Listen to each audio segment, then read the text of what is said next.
Great morning जी, great morning दोस्तों, नमस्कार। भूपेश आनंद एक बार फिर आपके सामने लेक्चर नंबर 4। बेटे I have completed lecture number 3। अब मैं लेक्चर नंबर 4 को स्टार्ट करने वाला हूँ और लेक्चर नंबर 4 लेक्चर नंबर 3 के ऊपर ही बेस्ड है। आप जल्दी से रजिस्टर ओपन करें और मैं चाहता हूँ कि आज का ये जो लेक्चर है आप इसमें the case study which I have given you, it a very beautiful case study. It will clear your sales budget, production budget, raw material usage budget, raw material purchase, सब कुछ क्लियर करेगा अगर आपने ध्यान से उस केस स्टडी को लिखा।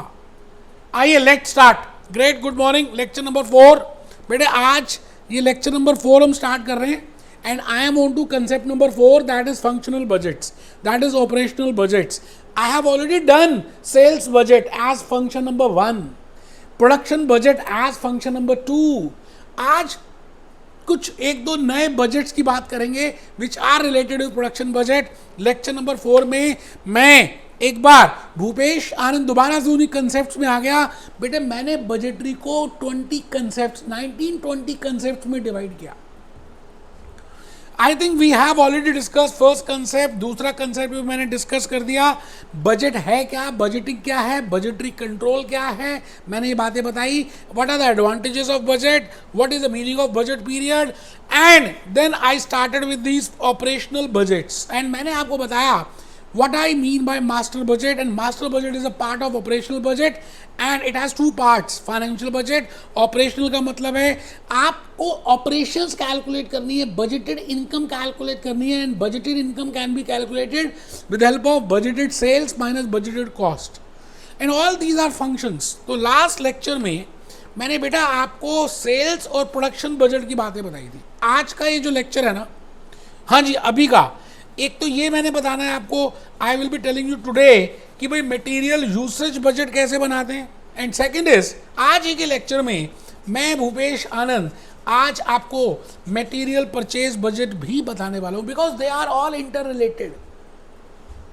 मतलब आप डिफ्रेंशिएट ही नहीं कर पाएंगे ना। मटेरियल प्रोडक्शन जहाँ पे कंप्लीट होता है वहीं से यूसेज स्टार्ट हो जाता है, यूसेज जहाँ से कंप्लीट होता है वहीं से परचेज स्टार्ट हो जाता है। And generally there is a one person only, you know, in small organizations एक ही पर्सन है who is preparing production budget, who is preparing requirement budget, who is preparing usage purchase budget. No doubt in big large organizations we have different departments, we have different types of persons involved, you know, they prepare those types of budgets। तो मैं भूपेश आनंद आज आपके सामने बिल्कुल आराम से खड़ा हूँ और मैं आपसे कह रहा हूँ कि मैं फंक्शनल बजट्स की बातें कर रहा हूँ, and within functional budget sales budget, production budget, और उसमें आज मटेरियल यूसेज और मटेरियल परचेज बजट की बात करेंगे।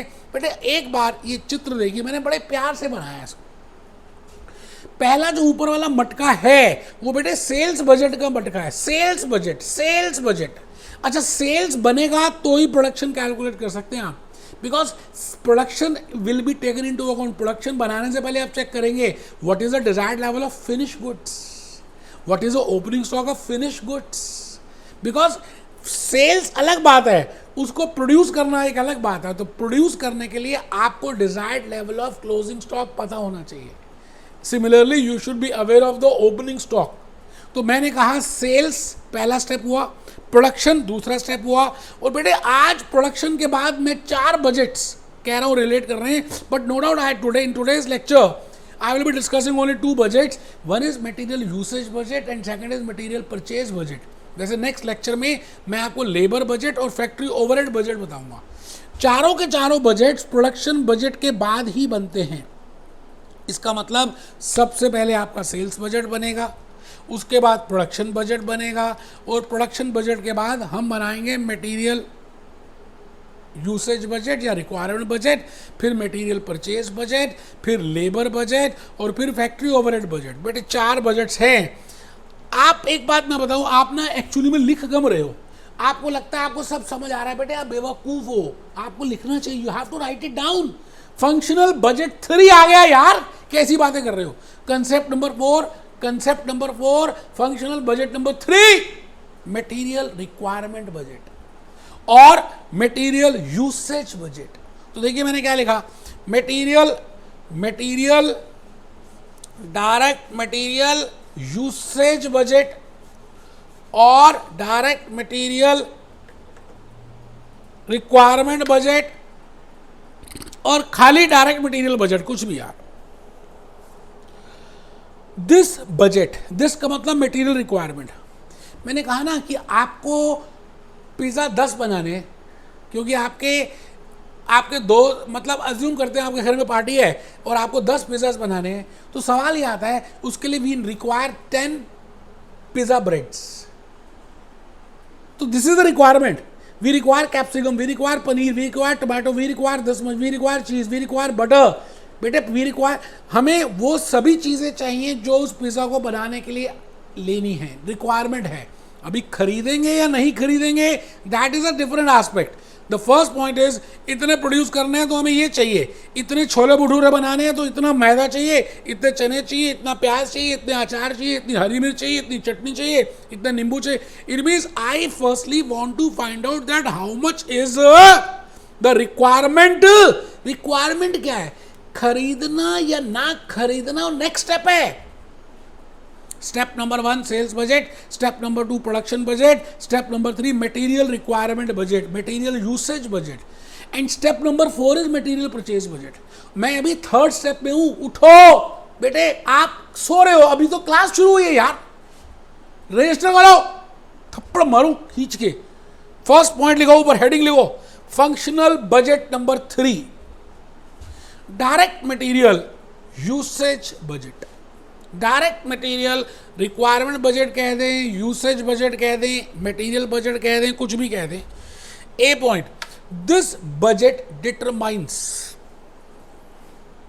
दिस बजट मतलब यही वाला बजट, जिस बजट की हम बात कर रहे हैं, मतलब रिक्वायरमेंट बजट की बात कर रहे हैं।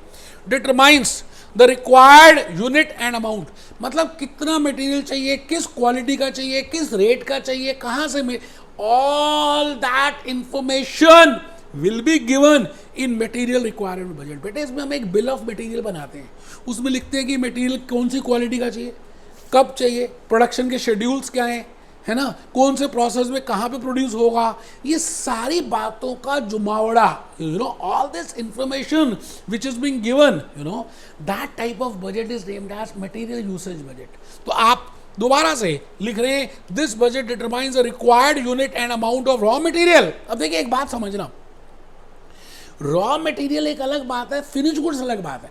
प्रोडक्शन में हम फिनिश गुड्स की प्रोडक्शन की बातें कर रहे हैं, सेल्स में हम फिनिश गुड्स की सेल्स की बात कर रहे हैं। बट उस यूनिट्स को प्रोड्यूस करने के लिए we require some raw material and we are talking that this much of the raw material we require. तो आइए रॉ मटेरियल की बात करेंगे। मैं बी पॉइंट में आ गया जी, फॉर ईच प्रोडक्ट। बेटे जैसे हिंदुस्तान लीवर है, साबुन बनाती है, लक्स भी बनाती है,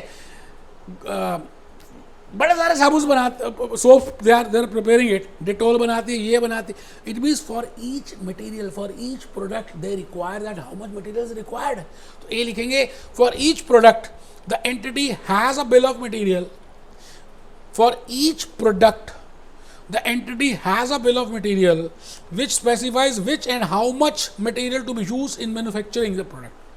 मतलब बिल ऑफ मटेरियल होगा, वो ये बताएगा कि भाई अगर हमने ये एक यूनिट बनाना है तो इसके लिए कितने यूनिट्स, कितना raw material, how much kg, how much litres, how much this units of raw material will be required. ठीक है sir. This the sequence in the which material to be use, किस sequence में use होगा। It means that bill of material is a part of material usage budget. मैं तो कहूँगा material usage budget का मतलब है मटेरियल रिक्वायरमेंट बजट और डायरेक्टली रॉ मटेरियल बजट।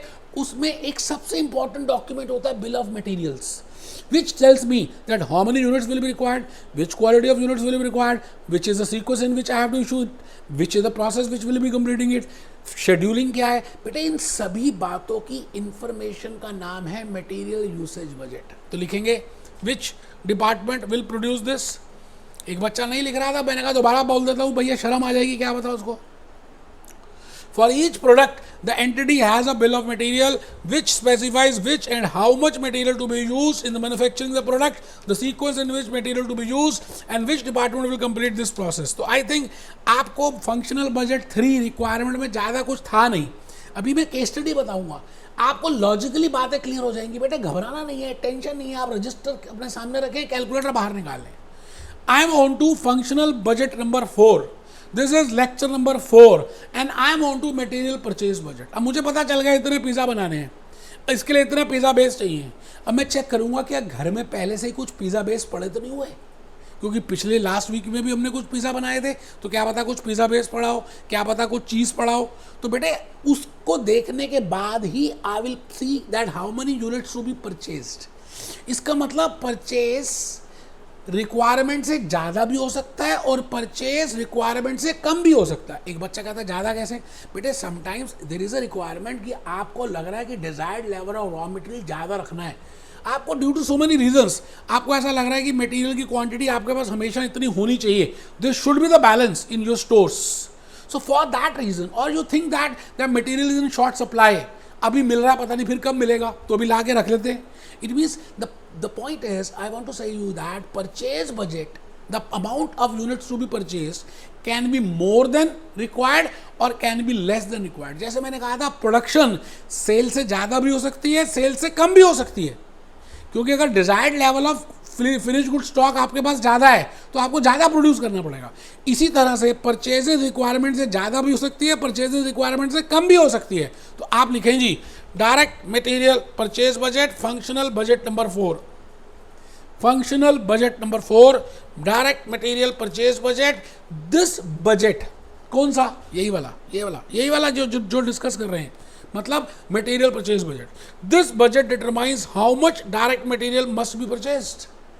ये बजट हमें ये बताता है कि कितने किलो टमाटर खरीदने हैं, कितनी कैप्सिकम खरीदनी है। If you are working in a company, you know, in a manufacturing company Lakshmi cement, now you have to see how much is the requirement of limestone, क्योंकि व्हाइट सीमेंट के लिए लाइमस्टोन की जरूरत है। This much is 1000 kg of limestone will be required for this much number of cement bags to be produced.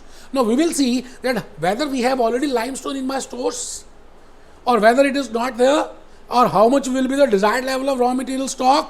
So it depends on that, and then we calculate how much amount of units to be purchased. Getting a point? तो purchases requirement से निकलता है मेरे दोस्त। This budget determines how much direct material must be purchased to meet production requirement.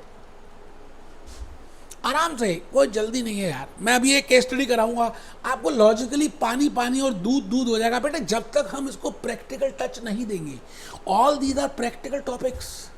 Functional budgets आपके paper में practically आता है। आपको सेल्स, अभी तो मैं I am just discussing the concepts, तो इसलिए मैं एक क्वेश्चन करा रहा हूँ just to give a flavour of the concept. वैसे तो हम पूरे क्वेश्चंस करेंगे, आंसर्स करेंगे। अभी right now I am just discussing the concept. So आप लिख रहे हैं परचेज बजट का मटका कैसे निकलेगा। बेटे परचेज बजट देखो, मैंने ऊपर लिखा raw material purchase is equal to, बड़ा सिंपल है, raw material purchase, we are not purchasing finish goods, we are purchasing raw material, क्योंकि उसको प्रोसेस करके हम फिनिश गुड्स बनाएंगे। सेल्स में हम फिनिश गुड्स की बात करते हैं, प्रोडक्शन में हम फिनिश गुड्स की बात करते हैं, बट मटेरियल रिक्वायरमेंट में और मटेरियल परचेज में हम रॉ मटेरियल की बात करते हैं। रॉ मटेरियल का मतलब है कच्चा सामान। जैसे मुझे जीन्स बनानी है तो मुझे क्लॉथ, मुझे बटन, मुझे जिप, मुझे थ्रेड, ये सब रॉ मटेरियल है। This much is the raw material which are required. तो this is, I am talking of material. तो मैंने लिखा how much is the direct material और द रॉ मटेरियल रिक्वायर्ड। तो सबसे पहले चेक करिए, मैंने रिक्वायर्ड लिखा, आप देखिए मैंने लिखा required, how much is the direct material required और use in production, plus if I want to increase my closing stock, you know, so plus desired ending inventory of direct material और raw material।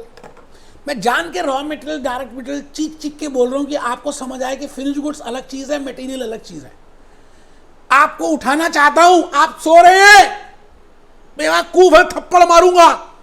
बेटे in raw material purchase I am calculating raw material, I am related with raw material. So concept वही है, plus desired level और closing stock of raw material minus beginning inventory, opening stock of raw material which I already have. बेटे उसको plus करना है, इसको minus करना है। छोटे छोटे बच्चों को पता है कि इसके बाद क्या आएगा, रॉ मटेरियल परचेज या डायरेक्ट मटेरियल परचेज। या मटेरियल परचेज, बेटे ये आएगा। आइए ना एक केस स्टडी करते हैं बेटे। आप सभी, सच कह रहा हूँ, अगर आपने ये केस स्टडी किया तो sales budget, production budget, requirement budget, purchase budget, चारों के चारों बजट्स आपको क्लियर हो जाएंगे। And this is a part of concept. मैं अभी क्वेश्चन आंसर नहीं करा रहा, उसको तो लेक्चर अलग से लूंगा बेटे। ये कंसेप्ट के साथ ही कराने की कोशिश कर रहा हूँ। अगर आप नहीं लिखेंगे, देखिए आपको मन में आ सकता है कि क्या लिखना है, आप बेवकूफ़ अगर ऐसा आएगा। लिखना है बेटे, लिखना है। कमर सीधी करो, तभी आ रहा है आपके मन में, क्योंकि आपकी स्पाइनल कॉर्ड ढीली है, टेढ़ी हुई है। सीधी होकर बैठो। A company expects to sell 50,000 units as per sales manager. मैंने बताया था कि सेल्स मैनेजर का एक टास्क है to find out the forecasted sales, that how many number of units he will be able to sell in the coming month, in the coming quarter, in the coming 6 months, in the coming year. तो sales manager कहता है जी हम 50,000 unit को बेच पाएंगे। Let it be LG, let it be Samsung, let it be Sony, let it be Motorola, let it be Apple computers. I'm not concerned with that, कौन सी company है, but वो ये कह रहा है कि हम 50,000 यूनिट बेच पाएंगे। Okay, second point production manager. अब सेल्स मैनेजर का काम खत्म है, सेल्स कहता है जी हम इतने सेल कर देंगे। इसका मतलब you should have that much number of units, उसको प्रोड्यूस करना है। तो प्रोड्यूस करने के लिए we have a separate manager that is named as production manager. So production manager submits 2 kinds of raw material. Production manager कहता है ठीक है हम 50,000 यूनिट बनाएंगे, लेकिन उस यूनिट को बनाने के लिए ना 2 रॉ मटेरियल रिक्वायरमेंट है, 2 रॉ मटेरियल चाहिए। एक तो रॉ मटेरियल ए चाहिए और एक रॉ मटेरियल बी चाहिए। जब रॉ मटेरियल ए और रॉ मटेरियल बी का मिक्सचर होगा, मतलब 2 units of raw material A and 3 units of raw material B जब मिलेंगे, प्रोसेसिंग होगी, तो 1 यूनिट ऑफ फिनिश गुड्स बनेगा। बेटे सेकेंड इंफॉर्मेशन में लिखो production manager. I have just told you कि बिल ऑफ मटेरियल में सारी इंफॉर्मेशन आती है। तो bill production manager submits 2 kinds of materials, 2 units of A and 3 units of B are required for producing 1 unit of finished product. लिखना है बेटा, तो वो लिखोगे तो ज्यादा बातें समझ आएगी। ठीक है जी, आगे देखिए क्या लिखा है। Estimated opening stock balance. वो कह रहा है जी जो ओपनिंग स्टॉक है, हमें ऐसा लग रहा है कि ओपनिंग स्टॉक का balance commencement at the commencement of the next year, जब नेक्स्ट ईयर शुरू होगा, इसका मतलब इस ईयर का क्लोजिंग स्टॉक नेक्स्ट ईयर का ओपनिंग बनेगा। And I am preparing a budget for the next year, it means इस ईयर का, करंट ईयर का जो क्लोजिंग स्टॉक होगा वो ओपनिंग तो बनेगा नेक्स्ट ईयर का। दैट इज फिनिश्ड गुड्स के लिए है 10,000 units. It means opening stock of finished goods 10,000 units है। ठीक है, रॉ मटेरियल ए 12,000 यूनिट्स हमारे पास स्टोर्स में पहले से ही पड़े हुए हैं। ठीक है, रॉ मटेरियल बी 15,000 यूनिट्स पहले से ही पड़े हुए हैं। ठीक है जी, बहुत बढ़िया, बहुत ही बढ़िया क्वेश्चन है दोस्त। सच कह रहा हूं, अगर आप पूरी इंफॉर्मेशन लिखेंगे फायदे में रहेंगे यार। Last information is the desirable balance at the end of the next year. अब ये पार्ट समझनी है, whether it is in the beginning of the next commencement next year और at the end of the next year, because at the end of the next year it is a closing balance, at the beginning of the next year it is opening balance, all are forecasted figures, and then whether it is a finish good और whether it is raw material. बेटे ये practice करने से ही तो आएगा, आप लिख ही नहीं रहे क्वेश्चन को। फिनिश प्रोडक्ट के 14,000 यूनिट हमारे पास होने चाहिए, raw material 13,000, raw material B 16,000। As a management accountant prepare material purchase budget for that year, for the next year. एक बच्चे ने रिक्वेस्ट की कि सर मैंने गलती से लिखा नहीं, मेरी मिस्टेक है, एक बार दोबारा दिखा दीजिए। बिल्कुल दिखाऊंगा बेटे, केस स्टडी आपकी जीवन, आपकी लाइफ को बदल देगी। आप लिखिए ना, प्रैक्टिकल है ना बेटा। A company expects to sell 50,000 units as per sales manager. Production manager submits 2 kinds of materials, 2 units of A, 3 units of B are required for producing 1 unit of finished good. ठीक है sir, बहुत बढ़िया। Estimated opening stock balance for the next year, opening stock कितना होगा, closing stock कितना होगा, sales इतनी होगी, हमें पता चल गया। तो बेटे हमें क्या निकालना है, परचेज कैलकुलेट करना है। एग्जामिनर इतना समझदार है इन दिस केस स्टडी। मैंने आपको बोला परचेज कैलकुलेट करो, बट परचेज निकल ही नहीं सकता unless and until you are aware of sales, unless and until you are aware of production, unless and until you are aware of requirement के बाद ही तो परचेज कैलकुलेट करेंगे। इसका मतलब परचेज कैलकुलेट करना 4th स्टेप है। आप डायरेक्टली थोड़े 12th में आ जाएंगे, फिर 11th में, फिर 10th में, फिर 9th में। आपको नंबरिंग से चलना है बेटे। तो आप क्वेश्चन लिख चुके हो, तो मैं भूपेश आनंद आपके सामने स्टेप नंबर 1 लिखने जा रहा हूं। By chance sales figure has been given to me, sales budget has been given to me, forecasted figure has been given to me, कि भाई हम 50,000 यूनिट बेचेंगे, लिखा हुआ है। चलो ये चैप्टर तो क्लोज हुआ। अच्छा, अगर 50,000 बेचेंगे तो मुझे अब ये चेक करना है कि 50,000 बेचने के लिए मेरे पास प्रोड्यूस कितने होने चाहिए, प्रोडक्शन कितनी होनी चाहिए। तो मैंने लिखा जी स्टेप नंबर 2 प्रोडक्शन, सेल्स 50,000। अच्छा, मेरे पास closing stock, desired level of closing stock कितना होगा, 14,000 है, मेंशन है क्वेश्चन में, दैट आई वांट दैट हमेशा I should have 14,000 units of closing stock. अच्छा, 10,000 है, पहले से ही पड़ा हुआ ओपनिंग स्टॉक, 14 चाहिए, 10 है, 50 बेचना है, तो 50 जमा 14 माइनस 10, दैट कम्स टू बेटे 54,000 units are to be produced. मेरे हाथ ऊपर है भाई साहब, आपको कसम होगी, कैलकुलेटर बाहर निकाल लीजिए, रजिस्टर बाहर निकाल लीजिए, आप नोट कीजिए दोस्त, करत करत अभ्यास से जड़मती हो तो सुजान, रसरी आवत जावत से सिल पर परत निशान। क्या बात करेंगे यार, practice makes the man perfect, practice makes the women perfect. करिए आप। अब मुझे 54,000 यूनिट बनाने हैं, उसके लिए 2 मटेरियल की रिक्वायरमेंट है। तो मैंने पहले सेल्स बजट बनाया, फिर प्रोडक्शन बजट बनाया, अब मुझे बनाना है मटेरियल रिक्वायरमेंट और usage budget, because I want to produce 54,000 units, and for that you know 2 materials are required for producing 1 unit of finished output, 2 units of A and 3 units of B are required. So for producing 54,000 units, I require 1,08,000 units of A and 3 and something of B. तो मैंने लिखा है, आप budget का नाम दे दिया यार, वैसे भी कर सकते हो, लिखो मटेरियल यूसेज बजट और मटेरियल रिक्वायरमेंट बजट। अगर 1 यूनिट को बनाने के लिए 2 यूनिट चाहिए और यहाँ 3 यूनिट चाहिए, तो 54,000 यूनिट को बनाने के लिए 1,08,000 यूनिट चाहिए और 1,62,000 चाहिए किसके, सी बी के। अभी खरीदा नहीं है, अभी तो रिक्वायरमेंट कैलकुलेट कर रहे हैं। अच्छा, अब बड़ा सिंपल है, आपको रिक्वायरमेंट पता चल गई, आपको ओपनिंग स्टॉक पता है रॉ मटेरियल का, क्लोजिंग स्टॉक पता है रॉ मटेरियल का, यू कैन इजिली कैलकुलेट। बेटे मैंने आंसर्स भी पहले ही दे दिए थे, देखो प्रोडक्शन के 54,000 यूनिट आने चाहिए। अच्छा, ए रॉ मटेरियल आपका आंसर आना चाहिए 1,09,000 यूनिट, बी का रॉ मटेरियल परचेज आना चाहिए 1,63,000 यूनिट्स। वही कर रहे हैं बेटे। देखो जी, मैंने रिक्वायरमेंट तो पहले से ही निकाल दिया था। Desired level of closing stock of raw material 13,000। मेरे को ऐसा लग रहा है कि 13,000 यूनिट तो ए के हर समय मेरे पास होने चाहिए eight the end of the next commencement year. तो मैंने 13,000 लिख दिया और मेरे पास ऑलरेडी 12,000 यूनिट्स थे। इसका मतलब मुझे कितने खरीदने पड़ेंगे यार, प्लस माइनस नहीं कर सकते। आंसर आ गया 1,09,000। Similarly you can calculate for B. शर्म आनी चाहिए, अगर आप नहीं कर रहे तो आप बेवकूफ़ हैं, चुल्लू भर पानी में डूब के मर जाना चाहिए आपको, बेवकूफ़ लोग हैं बेटे। 4th क्लास का बच्चा कर ले, हैं बार बार कहना पड़ता कर लो, कमर सीधी कर लो। आप अपने लिए कर रहे हो, मेरे लिए कर रहे हो, मत करो। चलो बी के लिए निकालो। 1,62,000 की रिक्वायरमेंट है, 16,000 पड़े हुए हैं, 15,000 हैं, 1,63,163। It means this much number of units I will purchase for A and this much number of units I will purchase for B. So this is my material purchase budget. So I have completed sales, production, requirement and purchase. बेटे ये होता है logic, ये होते हैं concept. खाली ऐसा नहीं फॉर्मेलिटी कर दी, कर ले, ऐसा कुछ नहीं होता। Be happy, be jolly, be cheerful.